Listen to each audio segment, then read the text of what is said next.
నమస్తే, welcome to 99 TV. బంగ్లా హింస వెనుక డీప్ స్టేట్. ఎవరి డీప్ స్టేట్? ఇందులో ప్లేయర్స్ ఎవరు? అమెరికా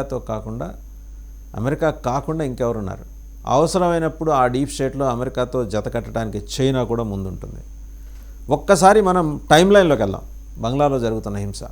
షేక్ హసీనాని పదవీచ్యుతుల్ని చేసింది స్థానికంగా ఇంకులాబ్ మంచి నేత, మొన్న ఈ కాల్పుల్లో చనిపోయిన హాదీ కాదు. 30 ఏళ్ళు ఉంటాయి ఇతనికి. ఇతను మహమ్మద్ యూనస్ పార్టీలో ఒక కీలకమైన కార్యకర్త నుంచి నాయకుడి దాకా ఎదిగాడు. థర్డ్ రేట్ లీడర్ దాకా ఎదిగాడు. ఉగ్రవాద భావజాలం, భారత వ్యతిరేక భావజాలాన్ని నరానా పెంచుకున్న వ్యక్తి ఈ హాదీ. సో ఈ హాదీని తన పార్టీలోకి చేర్చుకున్న తర్వాత ఒక థ్రెట్ లాగా మహమ్మద్ యూనస్ ఫీల్ అయ్యాడు. లేదా యూనస్ మహమ్మద్ కానీ మహమ్మద్ యూనస్ కానీ. ఈయన ప్రపంచ స్థాయి మేధావి. డీప్ స్టేటు తోలుబొమ్మలాట కడితే ఎలా ఆడాలంటే అలా ఆడగల నేర్పరితనం, దక్షత తెలిసినోడు మహమ్మద్ యూనస్. డీప్ స్టేట్ అతన్ని అడ్డంగా వాడేసింది. ఇతను కూడా వాళ్ళు వాడకాన్ని తన ఆటగా మార్చుకున్నాడు మహమ్మద్ యూనస్. ఆ ఆటలో ఇతన్ని ఒక బొమ్మగా తయారు చేసుకున్నాడు ఈ హాదీని. హాదీ రెచ్చిపోయి చేసిన విధ్వంసంలో కాల్పులు జరిపారు. అతను చనిపోయాడు.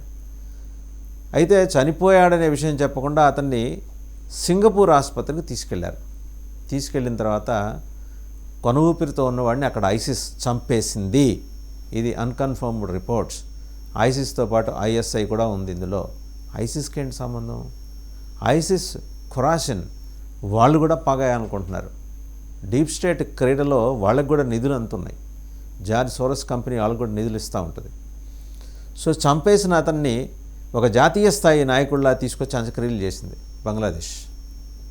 సరే, వాళ్ళ దరిద్రం, దానికి మనకు సంబంధం లేదు. డీప్ స్టేట్ ఆపరేషన్స్ ఏంటి? అమెరికా వచ్చి ఫస్ట్ షేక్ హసీనాని అడిగింది సెయింట్ మార్టిన్ ఐలాండ్స్ నాకు ఇవ్వాలి అని. బంగ్లాదేశ్కి దక్షిణ భాగంలో ఒక చిన్న క్రొకడైల్ షేప్లో ఒక ఐలాండ్ ఉంది, ఒక ద్వీపం. అందులో మేము నేవీ స్థావరాలు పెట్టుకుంటాము. మాకు అది అవసరం. వ్యూహాత్మకంగా ఇండో పసిఫిక్ రీజియన్లో మా ప్రొవైస్నెస్ని పెంచుకోవటానికి అండ్ ఇక్కడున్న అటు చైనాని ఇటు భారత్ని కంటైన్ చేయడానికి మా ఆర్మీని పెట్టుకుంటాం, మా నేవీని పెట్టుకుంటాం, మా శాస్త్ర సాంకేతిక ప్రయోగశాలను లాబొరేటరీస్ ఏర్పాటు చేసుకుంటాం, మొత్తం దక్షిణాసియా రీజన్ మీద సర్విలెన్స్ పెంచుకుంటాం అని చెప్పేసి అమెరికా ప్రతిపాదన. ఇవ్వను పో అన్నారు షేక్ హసీనా. వెంబడే నువ్వు ఇవ్వకపోతే నువ్వు మాత్రం అక్కడ ఎందుకు ఉండాలని చెప్పి ఇదిగో ఈ హాదీ లాంటి వాడిని ప్రోత్సహించి, మహమ్మద్ యూనస్ చెవిలో రహస్యం చెప్పేసి ఈ హాదీ లాంటి వాడిని ప్రోత్సహించి అక్కడ విధ్వంసం సృష్టించారు. ఓ పెద్ద ఎత్తున జన్జడ్ అని ఆవిడ పారిపోయి రావాల్సి వచ్చిన పరిస్థితి. తర్వాత అక్కడ లేని ప్రభుత్వానికి, నాన్ ఎగ్జిస్టింగ్ బంగ్లాదేశ్ గవర్నమెంట్కి ఇతను చీఫ్ అడ్వైజర్, ప్రధాన సలహాదారు మాత్రమే. తనను తాను స్వయం ప్రకటిత ప్రధానిగా, తాత్కాలిక ప్రధానిగా ప్రకటించుకున్న మహమ్మద్ యూనస్ అర్హతలు ఏంటంటే ఆర్థిక శాస్త్రంలో అందవేసిన చెయ్యి. అక్కడ ఇక్కడ పట్టు పరిశ్రమ ద్వారా, అంటే పట్టు పరిశ్రమ అంటే కాళ్ళు పట్టుకొని మరి నోబెల్ బహుమతి సంపాదించుకున్నాడు. ఎందుకు? డీప్ స్టేట్కి ఇలాంటి వ్యక్తులు, ఇలాంటి పక్కదారి పట్టిన మేధోతనం ఉన్న వ్యక్తులు డీప్ స్టేట్కి అవసరం. బంగ్లాదేశ్ లాంటి దేశంలో అల్లకల్లోను సృష్టించడం ద్వారా డీప్ స్టేట్ ప్రయోజనం ఏంటి? పొరుగునున్న భారత్ని అస్థిరం చేయటం. ఇది మెయిన్ కన్సర్న్ ఎవరికి? చైనాకి. ఎందుకంటే ఆ అస్థిరపరచడమో అల్లకల్లోలం చేయటమో మేం కదా చేయాల్సింది. నువ్వు వచ్చి అమెరికా ఇక్కడ ఎందుకు చేస్తున్నావు ఇండో పసిఫిక్ రీజియన్లో అని చెప్పేసి భారత ఉపఖండంలో. బట్ ఇక్కడ ఎవరి ఆట వాళ్ళదే. వీళ్ళిద్దరికీ ఎవరికైనా ఉమ్మడిగా ఎవరైనా ఎదురు నిలబడితే వాళ్ళు ఒకటైపోతారు. అది అంటే గద్దలు అన్నమాట. గద్దలు ఒకటైపోతాయి. రాబిన్హుడ్ పాలసీ, అందినంద కాడికి దోచుకోవటం, తమ అధీనంలోకి తెచ్చుకోవటం. ఎలా సెయింట్ మార్టిన్ ఐలాండ్స్ కీలకం అంటే అక్కడుండి ఈ ప్రాంతాల మీద సైనిక పరంగా ఆధిపత్యం సంపాదిస్తే రెండు దేశాల్లో అస్థిరత సృష్టించడం ద్వారా, టెర్రరిజాన్ని ప్రోత్సహించడం ద్వారా భారతదేశాన్ని కకావికలు చేసి ఈ చికెన్ నెక్కి పైనున్న ఈశాన్య రాష్ట్రాల్లో సింహభాగాన్ని పక్కకి లాక్కొని, బంగ్లాదేశ్లో కొంత భాగాన్ని లాక్కొని, బర్మాలో కొంత భాగాన్ని లాక్కొని ఒక క్రిస్టియన్ కంట్రీ తయారు చేయాలనేది డీప్ స్టేట్ ఆలోచన. మరి చైనా ఊరుకుంటుందా? చైనాకేమో అది ల్యాండ్ లాక్డ్ కంట్రీ. ఇటు బంగ్లాదేశ్లో ఒకళ్ళ ఎంట్రీ ఇచ్చుకుంటే అందుకనే ఎయిర్పోర్ట్ కట్టేది. ఇచ్చుకుంటే అక్కడ అది ఆ నెపం చూపించి ఆ సాకు చూపించి ఈ బే ఆఫ్ బెంగాల్లో ఒక మార్గం జల మార్గాన్ని వాణిజ్య అవసరాల కోసం వినియోగించుకుంటే ఇక్కడి నుంచి ఎక్కడికైనా ఎక్స్పోర్ట్ తక్కువ ప్రైస్ తోటి వెళ్తుంది. చైనా బేసిక్గా ఏంటంటే ఎగుమతులు ఎక్కువ చేసే దేశం, ప్రొడక్టివిటీ ఎక్కువ ఉన్న దేశం. సో అది చైనా ఆలోచన. వాణిజ్యపరంగా ప్రపంచం మీద ఒక అధికారం సంపాదించడం కోసం. చైనాకి కంట్లో నలుసులా అక్కడ తయారైంది ఎవరు? అమెరికా. కానీ వీళ్ళిద్దరికీ కంట్లో నలుసు, అలాగే చెవిలో జోరీగా కాలి బొటనల వేలు కింద రాయి ఎవరు?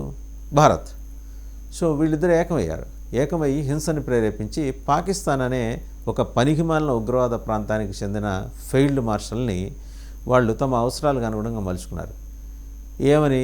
బంగ్లాలో నువ్వు హింస సృష్టించు, నీ దేశంలో నువ్వు చేస్తున్న హింస బయటికి తెలిసిపోతుంది, అది జైషే మహమ్మద్, లష్కర్ తైబా, హిజ్బుల్ ముజాహిదీన్, ఐసిస్ ఇలాంటి వాళ్ళందరికీ చేత నువ్వు చేసిన హింస బయటపడుతుంది, నీ మీద ముద్ర పడింది, ఆల్రెడీ పాకిస్తాన్ ఉగ్రవాద ప్రాంతం అనే ముద్ర పడింది, not safest. You look at east, Bangladesh వైపు చూడు, అక్కడ తయారు చేయి. వెంబడే జీ హుజూర్ అనుకుంటూ సయ్యద్ అసీం మునీర్ ఈ లష్కర్ మోకల్ని, జైషే మోకల్ని తోలాడు బంగ్లాదేశ్కి. ఇదిగో ఈ మహమ్మద్ యూనస్ తయారు చేసిన ఒక హాదీ అనే యువకుడి నేతృత్వంలో ఆందోళనలు చేయించారు. ఈ ఆందోళన తర్వాత అతను చనిపోయాడని తెలియగానే ఒక భారతీయుడిని, హిందూ అని అంటారు అతన్ని, ఒక హిందువుని కర్రలతో కొట్టి చంపేసి తీసుకెళ్ళి ఒక చెట్టు కట్టి తగలబెట్టారు పెట్రోల్ పోసి. ఆటవికలంలో కూడా ఈ స్థాయి దారుణం ఉండదేమో, అలాంటి దారుణం అక్కడ బంగ్లాదేశ్లో ఉంది.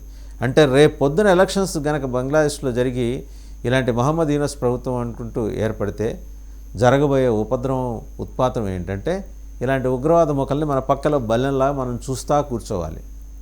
ఎందుకంటే ఇంటర్నేషనల్ ఇంటర్వెన్షన్ కోసం మనం వెళ్ళే పని అయితే అప్పుడు మళ్ళీ అంత యుఎన్ఓలో వీళ్ళు గొంతెత్తి మాడతారు మహమ్మద్ యూనస్లు, అసీం మునీర్లు. వాళ్ళు చేసే దొంగ వేషాలు, యదవ నాటకాలు బయట ప్రపంచానికి తెలియవని వాళ్ళు అనుకుంటుంటారు. సో ఇది to prevent that unwanted development Bharat సంయమనం పాటిస్తుంది. దట్ డజన్ మీన్, దాని అర్థం ఏంటి? సంయమనం పాటిస్తున్నామంటే చేతకాని తనని కాదు, అదును చూసి దెబ్బ కొట్టడం. అందుకని సిలిగురికి యువతల వైపు 3 ప్రాంతాల్లో బీహార్, అస్సాం అండ్ వెస్ట్ బెంగాల్లో 3 మిలిటరీ కమాండ్స్ ఆల్రెడీ ఏర్పాటు చేసుకొని వ్యవస్థను సిద్ధం చేశారు. ఎప్పుడైతే చిట్టగాంగ్ అడవుల్లో అమెరికా సాయుధ బలగాలు దిగి అక్కడ రహస్య ఆపరేషన్ చేస్తున్నాయో, సెయింట్ మార్టిన్లో చేయడానికి ఏర్పాట్లు చేసుకుంటున్నాయో, ఇవన్నీ గమనంలో తీసుకొని ఎటువంటి పరిస్థితి ఉత్పన్నమైనా సరే ఎదుర్కోవడానికి భారత సైన్యం సిద్ధంగా ఉంది. అన్ని విభాగాలు, నావికాదళం కావచ్చు, ఎయిర్ ఫోర్స్ కావచ్చు, వాయుసేన కావచ్చు, పదాతి దళం ఆర్మీ కావచ్చు, 3 కూడా సిద్ధంగానే ఉన్నాయి. అంతే చికెన్ నెక్ని నొక్కేసి గొంతు పీకను ఉలిమేస్తే భారతదేశం మొండెమంతా కింద ఉంటుంది, తలభాగం మన చేతిలో ఉంటుందని చెప్పేసి మహమ్మద్ యూనస్ ప్రవచించాడు. ఎక్కడికి వెళ్ళి వచ్చిన తర్వాత జీ జిన్పింగ్ అనే ఒక గుంట నక్క దగ్గరికి వెళ్ళి వచ్చిన తర్వాత ఈ ప్రవచనం చేశాడనమాట. అంటే ఆ వాయిస్ అతుంది కాదు, ఆ గుంట నక్కది. సో డ్రాగన్ వాయిస్ అనమాట మహమ్మద్ యూనస్ వినిపించింది. ఏదైతే అడకత్తర్లో పొగ చెక్కలా ఇరుక్కుపోయిన మహమ్మద్ యూనస్ రేపు పొద్దున ఎలక్షన్స్ జరగకూడదు, తన పార్టీ శాశ్వతంగానే కంటిన్యూ అవ్వాలి, లైక్ అసీం మునీర్. బట్ అసీం మునీర్ భావన ఎలా ఉంటుంది? బంగ్లాదేశ్ కూడా నాదే, నువ్వు ఒక ఆపరేటర్ మాత్రమే అని. సో రేపు పొద్దున వాళ్ళు ఎలక్షన్స్ జరిగి పొరపాటున ఇతనే వచ్చినా కూడా, మహమ్మద్ యూనస్ వచ్చినా కూడా అసీం మునీర్ చెప్పు చేతుల్లో నడవాలి, లేదా వీళ్ళిద్దరూ కలిసి చైనా చెప్పు చేతుల్లో నడవాలి, లేదా వీళ్ళ ముగ్గురు అంటే చైనాని మినహాయిస్తే వీళ్ళిద్దరూ అమెరికా చెప్పినట్టు నడుచుకోవాలి. జియో పొలిటికల్ అఫైర్స్లో వేగంగా జరుగుతున్న పరిణామాలు చూస్తే బంగ్లా హింస వెనక ఇంత పెద్ద కారణం ఉంది. మనల్ని కవ్వించడం, మనల్ని రెచ్చగొట్టడం. అక్కడ ఎలాగూ కవ్వించి మొత్తం పీఓకేలో ఈ ఉగ్రవాద క్యాంపులన్నీ డిస్మాంటిల్ అయిన తర్వాత వాళ్ళకి ఉపాధి కల్పించాలి కదా అసీం అనేది. దానికోసం బంగ్లాదేశ్ని తన మార్గంగా ఎంచుకున్నాడు అనమాట. సో బంగ్లా హింస వెనుక ఈ స్థాయిలో కుట్ర రచనకు సంబంధించి ఇన్ని ఫ్యాక్టర్స్ ఉన్నాయి. ఇన్ని ఫ్యాక్టర్స్ని అనలైజ్ చేసుకోవాలి. పెరిఫెరల్గా మనకు వాడెవడో వచ్చి హాదీ అనేవాడు వచ్చి భారత వ్యతిరేకంగా ఆందోళన చేశాడంటే దాని వెనకాల ఉన్న మూలాల్లోకి వెళ్తే తెలిసిన సంగతులు. సో చూడాలి, ఇండో పసిఫిక్ రీజియన్లో ఆధిపత్యం, భారత ఉపఖండంలో భారత్ తన ఆధిపత్యం నిలుపుకోగలుగుతుందా, లేకపోతే చైనా ప్రావిస్నెస్ ముందు కంగారు పడుతుందా, లేదు ఇదేమీ కాదు మళ్ళీ అప్పనంగా వచ్చి కొట్టేయడానికి ప్రపంచ పోలీస్ సిద్ధంగా ఉంటాడా? ఇవన్నీ వేచి చూడాల్సిన అంశాలు.